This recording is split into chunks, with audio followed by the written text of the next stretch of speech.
Hello नमस्कार दोस्तों आप सभी लोगों का स्वागत है आपके अपने यूट्यूब चैनल में। दोस्तों आप सभी लोगों के लिए एक नई इन्फॉर्मेशन आ रही है, एक नया रिक्रूटमेंट आउट हुआ है सभी लोगों के लिए। तो ध्यान से सुनना, हर कुछ मैं बताने वाला हूँ डिटेल से कि क्या एलिजिबिलिटी क्राइटेरिया होने वाला है, किस बेसिस पर सिलेक्शन होने वाला है, क्या एज क्राइटेरिया है, सेंटर कहाँ पड़ने वाला है, सिलेबस क्या होने वाला है, ETC पूरा सब कुछ बताने वाला हूँ। ठीक है, तो सबसे पहले मैं ये बता देता हूँ दोस्त कहाँ से वैकेंसीज आई हैं आपकी। देखो public service commission west Bengal, तो WBPSC की तरफ से आपका रिक्रूटमेंट आउट हुआ है। ठीक है, और देखो परमानेंट जॉब है, कोई कॉन्ट्रेक्चुअल बेसिस की ये जॉब नहीं होने वाली है। अब देखो ये जूनियर इंजीनियर की वैकेंसीज हैं, तो जूनियर इंजीनियर में आपका जो भी है वो पूरा डिटेल में बता रहा हूँ। देखो सबसे पहले तो मैं ये बता देता हूँ WPSC की वैकेंसीज हैं, इसका मतलब ये बिल्कुल भी नहीं है कि आप केवल वेस्ट बंगाल के ही कैंडिडेट भर सकते हैं इसमें। ऑल ओवर इंडिया से अगर आप कहीं से भी बिलोंग करते हो दोस्त, तो आप एप्लीकेशन फॉर्म भर सकते हो। ठीक है, अब देखो मैं पहले एलिजिबिलिटी बता देता हूँ जिससे कि जो भी इंटरेस्टेड है आगे वीडियो कंटिन्यू कर सकें। देखो यार, आपके पास में डिप्लोमा होना जरूरी है, विदाउट डिप्लोमा आप एलिजिबल नहीं हो। BTech वाले इसमें एलिजिबल नहीं है। ठीक है, तो जो भी इंटरेस्टेड स्टूडेंट है, देखो ब्रांच भी बता देता हूँ, सिविल इंजीनियरिंग का और मैकेनिकल इंजीनियरिंग और इलेक्ट्रिकल इंजीनियरिंग, ये 3 ब्रांच ही एलिजिबल होने वाली हैं। तो अगर इन तीनों ब्रांच में से अगर आपने किसी में एक में भी डिप्लोमा कर रखा है तो आप एलिजिबल हो जाते हो।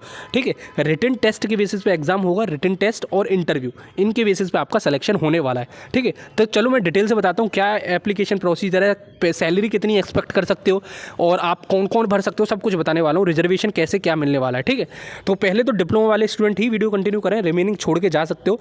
और मैं आपके लिए आगे वीडियो लाता रहूँगा। देखो यार, मैं प्राइवेट की भी अब अपॉर्चुनिटी लेके आया करूँगा आपके लिए, जिससे कि कोई भी अपॉर्चुनिटी मिस ना हो।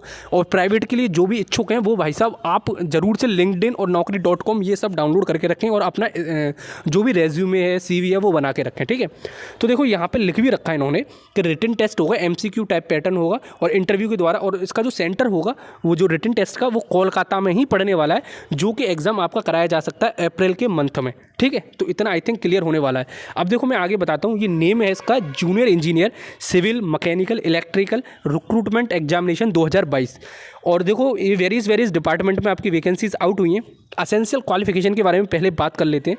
देखो यहाँ पे मेंशन कर रखा है इन्होंने क्लियरली कि आपके पास में डिप्लोमा आना चाहिए सिविल इंजीनियरिंग में, अगर सिविल इंजीनियरिंग की वैकेंसी देख रहे हो, मैकेनिकल की तो मैकेनिकल का होना चाहिए, और अगर आप इलेक्ट्रिकल की वैकेंसीज में भरना चाहते हो तो इलेक्ट्रिकल की होनी चाहिए। ठीक है, तो ये यहाँ मेंशन कर रखा है। Candidate with equivalent qualification are required to produce certificate. तो जो कोई कह रहा हो कि हम इक्विवेलेंट है इसके, तो उसको आपको सर्टिफिकेट देना पड़ेगा। एज लिमिट की बात करूँ तो 36 साल मैक्सिमम एज लिमिट रख रखी है इन्होंने। ठीक है, तो 36 साल का आपका एज लिमिट का इसमें प्रोसीजर मेंशन कर रखा है।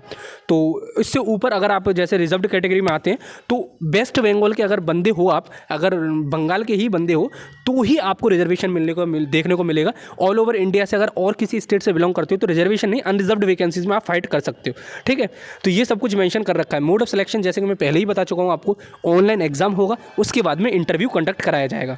ठीक है, और यहाँ पे देखो एप्लीकेशन फीस की बात करूँ तो इन्होंने 160 रुपीज़ आपकी बता रखी है, प्लस सर्विस चार्जेस 1% होने वाला है, और 20 रुपये ऐसे करके टोटल आप देखोगे तो 200 रुपये के आसपास आपकी पूरी टोटल फीस हो जाती है। ठीक है, और सर्टिफिकेट वगैरह आपको पूरा देना पड़ेगा, उसमें कोई इफ एंड बट वाली बात नहीं है। अब देखो मैं पेपर के पैटर्न की बात कर लेता हूँ कुछ, कि पेपर का पैटर्न क्या होने वाला है, कैसे क्या है। तो देखो there shall be negative marking होगी अगर आप गलत क्वेश्चन करके आओगे, और जो आपका MCQ टाइप का पूरा पैटर्न होगा। ठीक है, यहाँ पे लिख भी रखा है, there shall be negative marking for each wrong answer to multiple choice question which will be printed on the top of question booklet. तो आपका ऑफलाइन पेपर होने वाला है, जिसमें आपको गोले भरने वाले जो OMR बेस्ड पेपर होता है उसके बेसिस पे आपको देना पड़ेगा। ठीक है, और जो कोई एडवर्टीजमेंट में सब कुछ आपको मेंशन कर रखी है। और देखो मेडिकल वगैरह सब आपको देना ही पड़ेगा, उसमें कोई सोचने की बात नहीं है। और देखो रिजल्ट ऑफ द एग्जामिनेशन कब होगा, इंटरव्यू के बाद में आपका फाइनल लिस्ट आएगी। ठीक है, तो ये सब कुछ आपको समझ में आ गया होगा। और जो सिलेबस की बात है तो वो आपको वेबसाइट पर मिल जाएगा, मैं डिस्क्रिप्शन में लिंक भी प्रोवाइड कर दूंगा। ठीक है, अब देखो मोस्ट इंपॉर्टेंट बात कर लेते हैं कि आपकी डेट क्या होने वाली है, इसकी जो ऑनलाइन एप्लीकेशन स्टार्ट होने की और एंड की इंपॉर्टेंट डेट्स के बारे में बात कर लेते हैं। देखो सबमिशन ऑफ ऑनलाइन एग्जाम आपके 16 नवंबर से स्टार्ट हो चुके हैं, लिंक मैं डिस्क्रिप्शन में प्रोवाइड कर दूंगा, तो वहाँ जाके आप देख लेना। ठीक है, कोई डाउट नहीं है आपको। क्लोजिंग डेट आपकी है 7 दिसंबर, तो दोस्त 7 दिसंबर से पहले ज़रूर भर देना एप्लीकेशन फॉर्म, बाद में आपको अलाउ नहीं किया जाएगा। ठीक है, और क्लोजिंग डेट ऑफ फीस, जो आपकी फ़ीस होगी वो आपको 8/12 तक करनी है। ठीक है, ये हो जाता है। एडिट विंडो आपकी, जो किसी को अगर एरर आ रहा है, किसी का अगर फोटो वोटो में अगर दिक्कत आ गई हो, तो 14/12 से लेके 20/12 यानी कि 14 दिसंबर से लेके 20 दिसंबर के बीच में एडिट विंडो ओपन हो जाएगी। ठीक है, अब आप भर कहाँ सकते हो, तो यहाँ पे देखो मेंशन कर रखा है इन्होंने कहाँ पे कैसे भरना है आपको। ये WBPFC, वैसे मैं लिंक डिस्क्रिप्शन में प्रोवाइड कर दूंगा, तो कोई टेंशन नहीं लेनी है आपको, ठीक है। तो आई थिंक सब कुछ, और कोई भी अगर आपको कन्फ्यूजन आ रहा है सर्टिफिकेट से रिलेटेड या, तो यहाँ पे हेल्प डेस्क में कॉल करके पूछ सकते हो, या मेरे को कर देना, मैं आपको मेल्स के जरिए बता दूंगा, ठीक है। तो ये सब कुछ मेंशन कर रखा है। तो आई थिंक आपको समझ में आ गया, जो मैं डिलीवर करना चाहता था वो आप तक पहुँच गया। तो चलो फिर मिलते हैं अगली वीडियो में, जब तक के लिए स्टे ट्यून्ड और बने रहो, अपने दोस्तों के साथ शेयर करो। जय हिंद, जय भारत।